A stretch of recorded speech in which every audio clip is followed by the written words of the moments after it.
আসসালামু আলাইকুম। Tutor BD থেকে আমি মনিরুজ্জামান রাফি বলছি। আজকে আমরা একটি এক্সেলের নতুন ক্লাস নিয়ে হাজির হয়েছি। আজকের ক্লাসে আমরা দেখব এক্সেল দিয়ে আমরা কিভাবে একটি স্যালারি শীট তৈরি করতে পারি। তো চলুন আমরা আমাদের ক্লাসের দিকে মনোযোগী হই। দেখুন আমাদের এখানে একটি একটি ফাইল রেখে দিয়েছি যেটা স্যালারি শীট নামে। সেই ফাইলটি আমরা ওপেন করছি। সেটি একটি এক্সেল ফাইল, সেটি ওপেন করছি। ওপেন করার পর আপনারা দেখতে পাচ্ছেন যেখানে কোম্পানির নাম থাকতে পারে, অর্থাৎ আমরা যেই কোম্পানির জন্য স্যালারি শিট তৈরি করছি সেই কোম্পানির নাম এবং তার নিচে কোম্পানির অ্যাড্রেস, নিচে থাকতে পারে ফোন নাম্বার, ইমেল অ্যাড্রেস ইত্যাদি আপনাদের যা ইচ্ছা তাই রাখতে পারেন। এবং এর নিচে আমরা কোন মাসের স্যালারিটি তৈরি করছি, আমরা জানুয়ারি 2025 সনের স্যালারি শিট তৈরি করছি, সেটি আমরা লিখে দিয়েছি। তো আমরা একটু জুম করে নেই, পোস্ট ওপেন করে নিচ্ছি, অর্থাৎ আমি কখন কোথায় কোন বাটন প্রেস করছি সেটি আপনারা এখানে খুব সহজেই দেখতে পারবেন। তো আমি আমার ফাইলটিকে একটু জুম করে নিচ্ছি। জুম করার পর আপনারা এখানে দেখতে পাচ্ছেন যে সিরিয়াল, অর্থাৎ এখানে হচ্ছে আমাদের সিরিয়াল থাকতে পারে, যেমন 1 2 3 এবং এরকম 2টি বা 3টি সংখ্যা লেখার পর আমরা যদি সংখ্যাগুলো সিলেক্ট দেওয়ার পর এই কর্নারে ক্লিক করে ড্র্যাগ করি, সেক্ষেত্রে সিরিয়ালগুলো হয়ে যাবে। এবং এইদিকে থাকতে পারে হচ্ছে আইডি নাম্বার, অর্থাৎ আমাদের কোম্পানিতে যে ব্যক্তিরা কাজ করবে তাদের যে একটা নির্দিষ্ট আইডি নাম্বার আছে, সেই আইডি নাম্বারটা আমরা এখানে উল্লেখ করে দিতে পারি। তো আমরা এখানে 101 দিয়ে একটি আইডি নাম্বার শুরু করলাম, 101, তারপর 102 এবং সেমভাবে আমরা 108 পর্যন্ত নিয়ে নিলাম। এবং এখানে থাকতে পারে হচ্ছে নেম, অর্থাৎ আমাদের কোম্পানিতে যারা চাকরি করে তাদের নামটা এখানে আমরা উল্লেখ করে দেব। যেমন এই ব্যক্তির নাম হচ্ছে রাকিব, আসিফ এবং নাইম,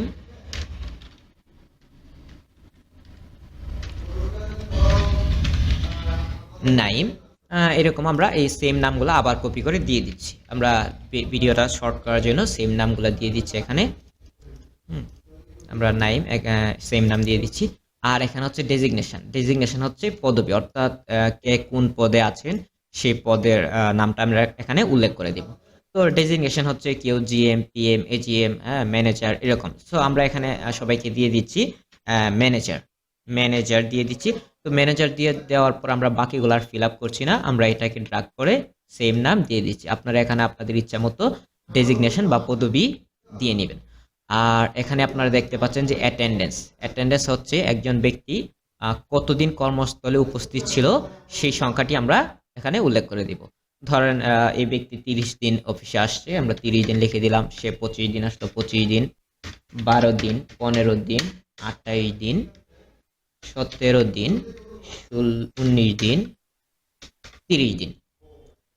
এবং তারপরে আমরা এখানে দেখতে পাচ্ছি যে বেসিক স্যালারি কত, অর্থাৎ একজন ব্যক্তি যখন চাকরিতে জয়েন করবে তখন তার যে স্যালারিটি ধরা হয় সেটাই হচ্ছে বেসিক স্যালারি। তো আমরা এখানে দিলাম যে 20,500 টাকা তার বেসিক স্যালারি, তার হচ্ছে 25,000 টাকা, তার হচ্ছে 12,500, 13,600, 19,200, 15,000, 17,000 এবং 14,000। তো আমরা এভাবে লিখে দিলাম। এবং আমাদের এখানে দেখুন একটি পার ডে নামে একটি ঘর রয়েছে, কলাম রয়েছে। এই কলামটি আসলে আমাদের প্রয়োজন নেই, তবে আমি যেহেতু এক্সেলের বেসিক পার্ট দেখাচ্ছি, অর্থাৎ স্যালারি শিটের বেসিক পার্ট দেখাচ্ছি, সো আমরা এখানে আমাদের এটা সহজে বোঝার জন্য আমরা পার ডে এটি উল্লেখ করেছি। তো আমরা এখন জানি যে এই যে বেসিক স্যালারি পাইলো, এটা হচ্ছে 30 দিনের বেসিক স্যালারি। তো আমাদের এখন জানতে হবে যে একদিনের বেসিক স্যালারি কত টাকা। হ্যাঁ, তো আমরা এখানে যদি একদিনের, আমরা তো জানি যে 30 দিনের যেহেতু 20,500 টাকা, তার মানে একদিনের বের করতে চাইলে আমরা যে কোনো সূত্র প্রয়োগ করার জন্য প্রথমে ইকুয়াল দিব। ইকুয়াল দেওয়ার পর আমরা যদি বেসিক স্যালারির সংখ্যাটা সিলেক্ট করি, অর্থাৎ F8 সংখ্যা সিলেক্ট করার পর আমরা যদি ভাগ দেই, ভাগ 30। তো আমরা যখন 30 দিয়ে ভাগ দিলাম, এটা একদিনের বেতন আমরা এখানে পেয়ে যাচ্ছি। তো আমরা একটি সংখ্যা বের করার পর আমরা এখানে ক্লিক করে ড্র্যাগ করলেই নিচের সংখ্যাগুলো চলে আসবে। তো দেখতে পাচ্ছেন এখানে দশমিকের পর একটা ডেসিমাল আছে, আমরা সেটি এখন কমিয়ে দেব।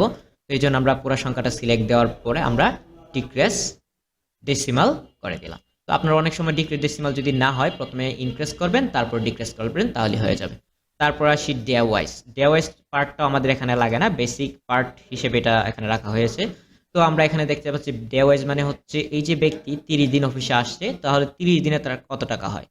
এই যে এই ব্যক্তি 25 দিন আসছে, 25 দিনের কত টাকা হয়। এই ব্যক্তি 12 দিন আসছে, 12 দিনের কত টাকা হয়। তো আমরা এখানে প্রথমে যদি ডে ওয়াইজে আমরা যেহেতু জানি যে একদিনের বেতন 683 টাকা, তাহলে আমরা 30 দিনের বেতন বের করতে চাইলে আমরা যদি 683 দিয়ে 30 দিয়ে গুণ করি, তাহলে এটা বের হয়ে যাচ্ছে। তো আমরা যে কোনো সূত্র প্রয়োগ করার জন্য আবারও ইকুয়াল দিয়ে নিলাম, এবং আমরা বললাম কি পার ডে ইন্টু, অর্থাৎ স্টার চিহ্ন দিলেই হবে, ইন্টু অ্যাটেন্ডেন্স। তারপর আমরা এন্টার দিলাম। এন্টার দেওয়ার পর আমরা যদি এখান থেকে ড্রাগ করি, এবং ড্রাগ করলেই দেখতে পাচ্ছেন যে সবগুলা, অর্থাৎ এই যে এই ব্যক্তি 30 দিন আসছে, 30 দিনের বেতন 20,500 টাকায় সে পেয়েছে। এই যে 25 দিনের বেতন 25,000 টাকার মধ্যে 20,833 টাকা পেয়েছে। আমি যদি এখানে 30-এর পরিবর্তে 25 দিয়ে দিই, তাহলে 25 দিনের বেতন এখানে শো করবে। আচ্ছা, গেল। তারপরে আমরা আসি যে হাউস রেন্ট। হাউস রেন্ট কত টাকা হয়, এটা যখন একজন ব্যক্তি কোনো একটা কোম্পানিতে জয়েন করবে, তখনই উল্লেখ করা হবে যে হাউস রেন্ট হবে তার বেসিক স্যালারি কত পার্সেন্ট, একটা নির্দিষ্ট পার্সেন্টেজ কোম্পানি উল্লেখ করে দিবে। তো যত পার্সেন্ট উল্লেখ করে দিবে, আমরা তত পার্সেন্ট এখানে নিয়ে নিব। তো আমরা কি করলাম, ইকুয়াল, আমরা নিতে চাচ্ছি হচ্ছে বেসিক স্যালারির 20%। তাহলে আমরা প্রথমে যেহেতু বেসিক স্যালারির 20%, তাহলে আমাদের এখানে প্রথমে বেসিক স্যালারি সিলেক্ট করতে হবে, এবং আমি বললাম বেসিক স্যালারি ইন্টু 20 এবং পার্সেন্ট চিহ্ন দিয়ে নিলাম। তো আমরা এখন এন্টার দিলেই রেজাল্টটা চলে আসবে। দেখুন তার 20,500 টাকার 20% হয় হচ্ছে 41, অর্থাৎ 4,100 টাকা। তো বাকি সবারই হচ্ছে 20% ধরে নিলাম। এটা আরও কিছু প্রক্রিয়া আছে, তো বেসিক পার্টে আমরা ওইগুলো দেখবো না, আমরা বেসিক পার্টে শুধু নর্মাল বিষয়গুলো দেখব। এখানে আরও কিছু কন্ডিশন থাকতে পারে, সেই কন্ডিশনটি আমরা পরবর্তী অন্য একটা ক্লাসে দেখব। আচ্ছা, তারপরে আমরা এখানে থাকতে পারি মেডিকেল অ্যালাওয়েন্স, অর্থাৎ চিকিৎসা ভাতা কত টাকা হবে। তো সেটাও আমরা দিয়ে দিতে পারি যে বেসিক স্যালারির 25%, তাহলে এটাও আগের মতো সেম ইকুয়াল, এবং বেসিক স্যালারি ইন্টু 25%, চিহ্ন দিতে হবে অবশ্যই, পার্সেন্ট চিহ্ন না দিলে সরাসরি গুণ হয়ে যাবে। তো আমরা দেখুন 25% হয় 5,125 টাকা। আমরা ড্রাগ করলাম। তারপর ফুড অ্যালাউন্স, খাদ্য ভাতা, একজন ব্যক্তি তার বেসিক স্যালারি কত পার্সেন্ট পাবে খাদ্য ভাতা, সেটাও এখানে কোম্পানির উল্লেখ থাকবে।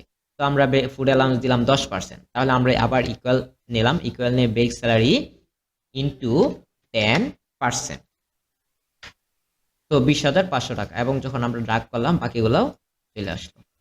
তারপর আমরা দেখতে পাচ্ছি যে ঈদ বোনাস এটা যদিও খুব বেশি সময় কাজে লাগে না, শুধু ঈদের আগেই কাজে লাগে। তো আমরা যেহেতু একই স্যালারি শিটে সবকিছু দেখিয়ে দিচ্ছি, সেজন্য আমরা এটার ভিতরে ঈদ বোনাস দিয়ে দিলাম।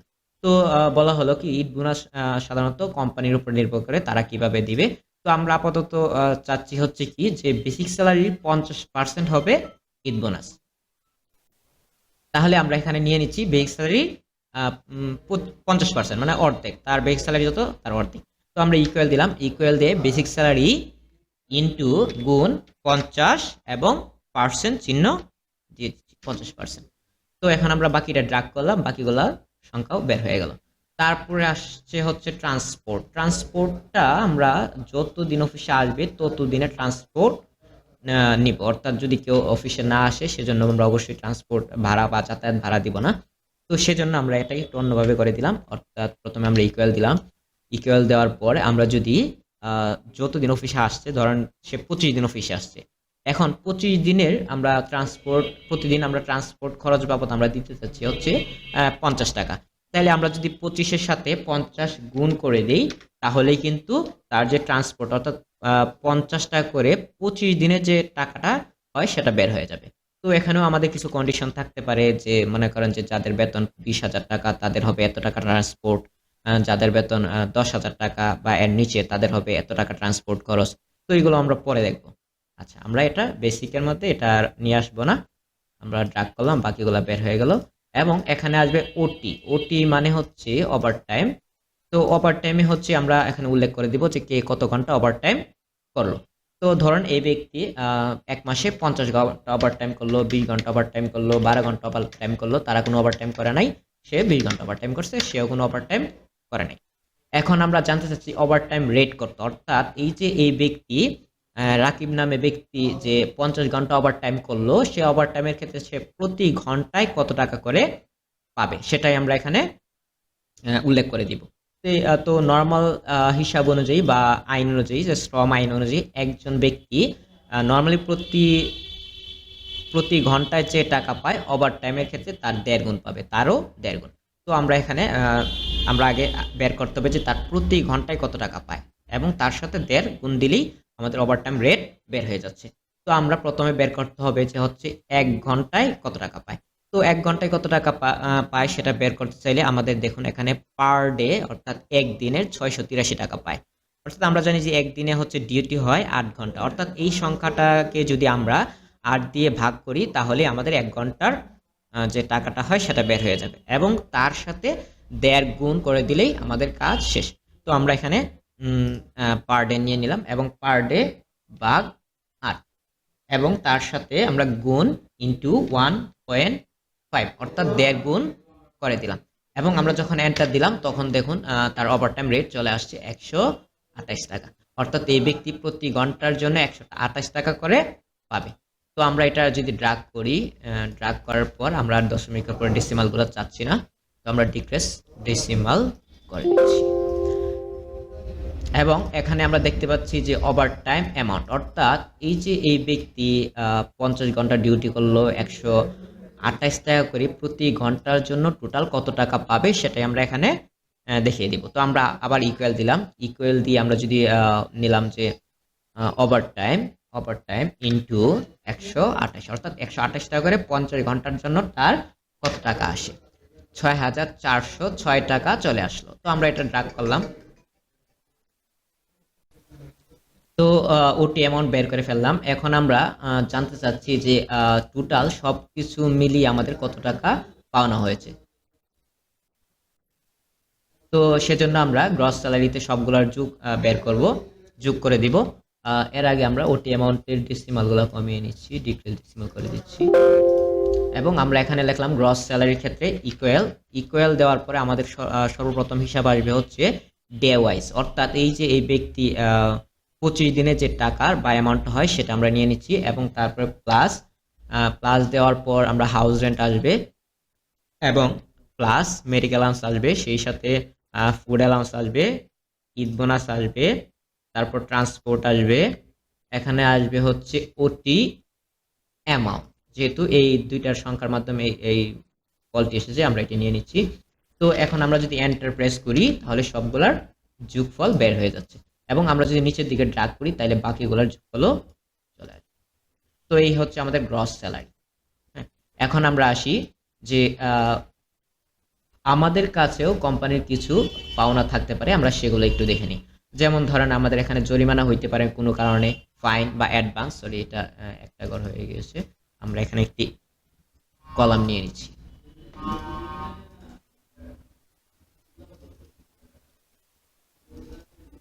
তো এই হচ্ছে ফাইন হচ্ছে জরিমানা। ধরুন কোনো কারণে এই ব্যক্তির 500 টাকা জরিমানা হলো, এবং এই ব্যক্তির 300 টাকা জরিমানা হলো, এবং এই ব্যক্তি আমার কাছ থেকে বা ম্যানেজারের কাছ থেকে ধরেন 1000 টাকা অ্যাডভান্স নিয়ে গেল, সেটা অবশ্যই কেটে রাখতে হবে, এবং আদার যদি কোনো চার্জ হয় সেক্ষেত্রে দিব, আর না থাকলে দেওয়ার দরকার নেই। এবং অন্যদিকে আছে প্রফিট অ্যান্ড ফান্ড হচ্ছে একজন ব্যক্তি যখন চাকরিতে অবস্থায় থাকে তখন তার কাছ থেকে একটা নির্দিষ্ট অ্যামাউন্টের টাকা কোম্পানি কেটে রেখে দেয়, এবং যখন চাকরি থেকে অবসর হয় তখন তাকে আবার সেই টাকাটা ব্যাক করা দেয়, সেটা হচ্ছে প্রফিট অ্যান্ড ফান্ড। তাহলে আমরা এখানে প্রফিট অ্যান্ড ফান্ডের ক্ষেত্রে আমরা নিয়ে নিচ্ছি যে সবার বেসিক স্যালারি থেকে 5% কেটে রাখবে প্রফিট অ্যান্ড ফান্ডের জন্য। তো সেটাও আগের মতোই আসবে, ইকুয়াল বেসিক স্যালারি ইন্টু 5%, এবং এন্টার দিলাম। তো দেখুন এখানে চলে আসছে। তো আমরা বাকিদেরগুলো বের করে নিচ্ছি, বাকিরা কত টাকা করে কাটা যাবে, এই টাকাগুলো কর্তন যাবে। এবং আমরা এখন সর্বশেষ যেখানে চলে আসলাম যে নেট পে, অর্থাৎ কোম্পানি যেগুলো রাখার সেগুলো রাখার পরে আমাদের কত টাকা আমরা পাবো সেটা আমরা এখানে বের করে নেব। তো আমরা এখানে প্রথমে নেট পের ক্ষেত্রে ইকুয়াল দিলাম, এবং ইকুয়াল দেওয়ার পরে আমাদের সর্বশেষ হিসাব ছিল হচ্ছে গ্রস স্যালারিতে, এবং গ্রস স্যালারির সংখ্যাটা নিলাম। সংখ্যাটা নেওয়ার পরে আমরা যদি মাইনাস করি, কারণ এখন সবগুলো মাইনাসে যাবে যেহেতু কোম্পানি কেটে রাখবে, তো মাইনাস ফাইন জরিমানা মাইনাস অ্যাডভান্স, যদি অ্যাডভান্সের ঘরে কিছু নেই ফাঁকা, তারপরে ঘরটা হিসাবে নিতে হবে, কারণ আমরা পরবর্তীতে এখানে হয়তো বসানো লাগতে পারে, এবং আমরা প্লাস করলাম আদারের ঘরটাও নিতে হবে, কারণ পরবর্তীতে আমাদের এখানে বসানো লাগতে পারে। এবং সর্বশেষ হচ্ছে প্রফিট অ্যান্ড ফান্ড। হ্যাঁ, তো আমরা এখন যদি এন্টার প্রেস করি তাহলে দেখতে পাচ্ছেন যে টোটাল আমাদের বেতন হচ্ছে 46,790 টাকা। তো আমরা ওইটাকে ড্রাগ করে বাকিগুলা বের করলাম এবং আমাদের এখানে আরেকটি ঘর রাখতে পারি টোটাল নামে, যেখানে আমাদের একদম সকলের মিলে আমাদের কত টাকা হয় সেটা আমরা এখানে বের করে নিব। তো এখানে যদি আমরা ইকুয়াল প্রেস করে SUM এবং ব্র্যাকেট দিই, ব্র্যাকেট দিয়ে আমরা যদি এটা সিলেক্ট দিই, সিলেক্ট দেওয়ার পর ব্র্যাকেট ক্লোজ করে এন্টার প্রেস করি তাহলে দেখতে পাচ্ছেন এখানে হ্যাশ চলে এসেছে। ঘরটি ছোট হয়ে যাওয়ার ফলে আমরা এটা একটু বড় করে নিচ্ছি। তো এখানে দেখতে পাচ্ছেন যে টোটাল স্যালারি কত টাকা আসছে সেটা এখানে চলে এসেছে এবং আমরা এই দিক থেকে যদি ক্লিক করে ড্র্যাগ করি তাহলে বাকি যত যোগফল আছে সবগুলো বের হয়ে যাচ্ছে। অর্থাৎ টোটাল অ্যাডভান্স কত গেল, এত টোটাল জরিমানা কত আসলো, এত গ্রস স্যালারি টোটাল কত আসছিল এত টাকা। তারপর এখানে চলে আসছে ওটি অ্যামাউন্ট কত, total overtime rate, total overtime ঘন্টা, সবাই মিলে কত ঘন্টা ওভারটাইম করলো, অর্থাৎ সকল হিসাব চলে এসেছে। এবং আমরা এখানে একটি ঘরটিকে মার্জ করে এখানে লিখে দিতে পারি যে টোটাল, TOTAL, টোটাল। তো টোটাল দেওয়ার পরে আমরা এই ঘরটাকে একটু স্টাইলাইজ করে দিতে পারি হাইলাইটস করার জন্য। এই ঘরটা সিলেক্ট করার পর আমরা এখান থেকে নীল করে দিলাম, সরি সবুজ করে দিচ্ছি এবং এখান থেকে সাদা, এবং তারপরে এখানে আমরা বর্ডার দিয়ে দিচ্ছি। তো এই দেখুন আমাদের একটি স্যালারি শিট কমপ্লিট হয়ে গেল। আমরা এই ঘরটা আর একটু বড় করে নিচ্ছি এবং সর্বশেষ এখানে হ্যাশ চলে এসেছে, ডবল ক্লিক দিলেই ঠিক হয়ে যাবে। এবং এখানে আমরা এখন কি করব, এখানে লিখে দিব যে এটা যে প্রিপেয়ার্ড করছে। তো আমরা লিখে দিলাম প্রিপেয়ার্ড বাই রাফি, এবং এখানে আমার স্বাক্ষর থাকতে পারে। তারপর থাকতে পারে হচ্ছে যে ম্যানেজার এবং এইদিকে থাকতে পারে হচ্ছে MD বা CEO। হ্যাঁ, যে মূল ঊর্ধ্বতন কর্মকর্তা সে স্বাক্ষর করবে এবং এইগুলা তারা সবাই চেক করবে। চেক করার পর যখন ঠিকঠাক থাকবে তখনই তারা এটা অ্যাপ্রুভ দিবে এবং এই আমাদের হিসাবটা কার্যকর হবে। তো এই ছিল আজকের ক্লাস এই পর্যন্তই। আপনারা একই ক্লাসের আরো অ্যাডভান্স একটি রূপ রয়েছে, আরো কিছু আমরা কন্ডিশন যোগ করবো এটির সাথে, সেটিও আমাদের পরবর্তী ক্লাসে দেখতে পারবেন। ধন্যবাদ সবাই।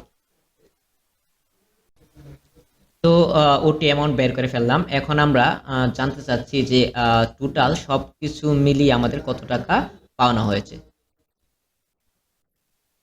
তো সেজন্য আমরা গ্রস স্যালারিতে সবগুলোর বের করব, যোগ করে দিব। এর আগে আমরা ওটি অ্যামাউন্টের ডেসিমালগুলো কমিয়ে নিচ্ছি, ডিটেল ডেসিমাল করে দিচ্ছি এবং আমরা এখানে লিখলাম গ্রস স্যালারির ক্ষেত্রে ইকুয়াল দেওয়ার পরে আমাদের সর্বপ্রথম হিসাব আসবে হচ্ছে ডে ওয়াইজ, অর্থাৎ এই যে এই ব্যক্তি 25 দিনে যে টাকার বা অ্যামাউন্ট হয় সেটা আমরা নিয়ে নিচ্ছি এবং তারপরে প্লাস দেওয়ার পর আমরা হাউস রেন্ট আসবে এবং প্লাস মেডিকেল অ্যালাউন্স আসবে, সেই সাথে ফুড অ্যালাউন্স আসবে, ঈদ বোনাস আসবে, তারপর ট্রান্সপোর্ট আসবে, এখানে আসবে হচ্ছে ওটি অ্যামাউন্ট। যেহেতু এই দুইটার সংখ্যার মাধ্যমে এই কলটি এসেছে আমরা এটি নিয়ে নিচ্ছি। তো এখন আমরা যদি এন্টার প্রেস করি তাহলে সবগুলার যোগফল বের হয়ে যাচ্ছে এবং আমরা যদি নিচের দিকে ড্র্যাগ করি তাহলে বাকিগুলোর যোগফলও চলে আসবে। তো এই হচ্ছে আমাদের গ্রস স্যালারি। হ্যাঁ, এখন আমরা আসি যে আমাদের কাছেও কোম্পানির কিছু পাওনা থাকতে পারে, আমরা সেগুলো একটু দেখে নিই। যেমন ধরেন আমাদের এখানে জরিমানা হইতে পারে কোনো কারণে, ফাইন বা অ্যাডভান্স, সরি এটা একটা ঘর হয়ে গিয়েছে, আমরা এখানে একটি কলাম নিয়ে নিচ্ছি।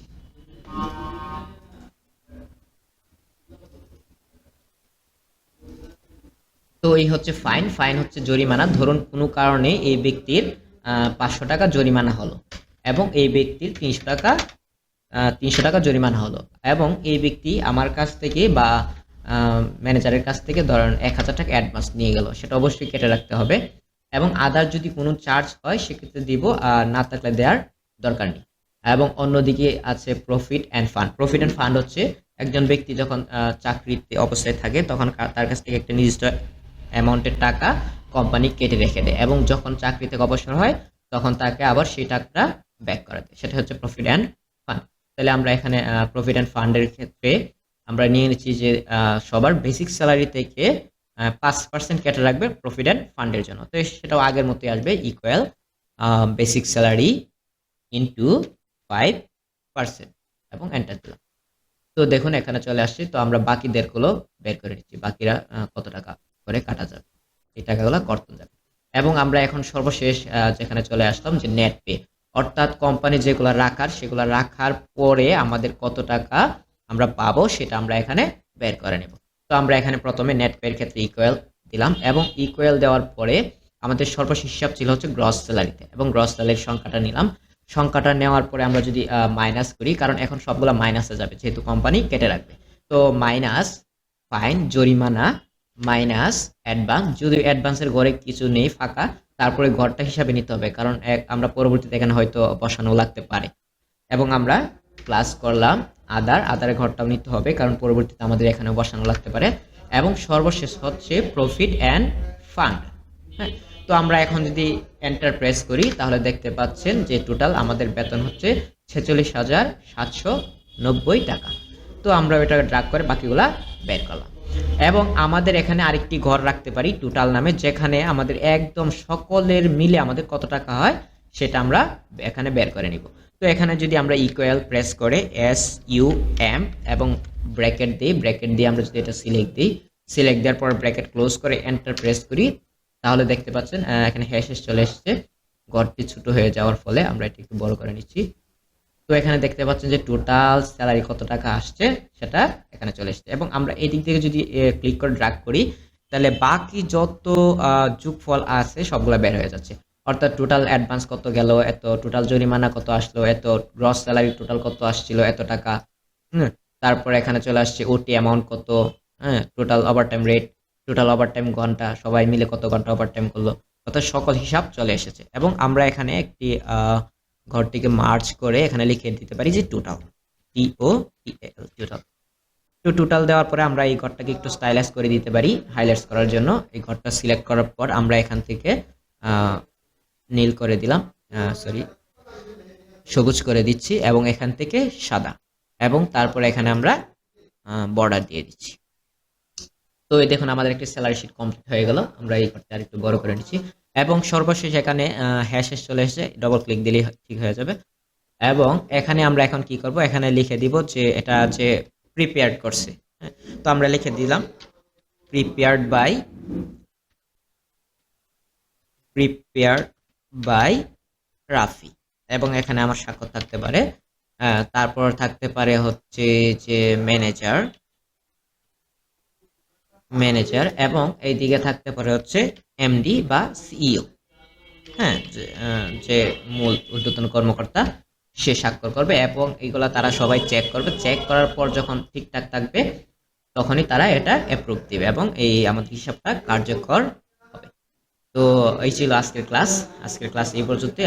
আপনারা একই ক্লাসের আরো অ্যাডভান্স একটি রূপ রয়েছে, আরো কিছু আমরা কন্ডিশন যোগ করবো এটির সাথে, সেটিও আমাদের পরবর্তী ক্লাসে দেখতে পারবেন। ধন্যবাদ সবাই।